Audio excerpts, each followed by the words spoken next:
ரத்த பீஜா அப்படிங்கிற அரக்கன் கடுமையான தவம் இருந்து பிரம்மா கிட்ட தன்னுடைய ஒரு துளி ரத்தம் சிந்தும் போது தனக்கு 1000 மடங்கு பலம் அதிகரிக்க வேண்டும் அப்படிங்கிற வரத்தை பெற்று விடுகிறான். தேவர்களை மனிதர்களையும் கொடுமைப்படுத்துகிறான் ரத்த பீஜா.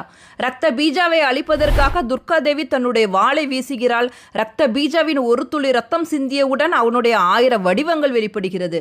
இதனால கோபம் கொண்ட துர்கா தேவி மகா காளியாக அவதாரம் எடுத்து அனைத்து அரக்கர்களையும் கொன்று அவர்களுடைய ரத்தம் கீழே சிந்தாதவாறு அனைத்து அரக்கர்களின் ரத்தத்தையும் குடிக்கிறாள் காளி தேவி. இதனால உக்கிரமான காளி தேவியாக மாறி ஆவேசமாக நடனமாட ஆரம்பிக்கிறாள். அவள் கால் வைக்கும் இடமெல்லாம் அழிவு ஏற்படுகிறது. அழிவிலிருந்து அனைவரையும் பாதுகாக்கிறதுக்காக சிவபெருமான் காளி தேவி நடந்து வர பாதையில போய் படுத்துக்கிறாரு. காளி தேவியோட பாதம் சிவபெருமான் மீது பட்டதுமே ஆக்ரோஷமாக இருந்த காளி தேவி இயல்பு நிலைக்கு வராங்க. கீழே படுத்திருக்கிறது தன்னுடைய கணவர் என்று தெரிந்ததுமே வருத்தப்பட்டு நாக்கை நீட்டி சிவபெருமான் மீது இருந்த தனது பாதத்தை எடுக்கிறாள் காளி தேவி. ரத்த பீஜா அப்படிங்கிற அரக்கன்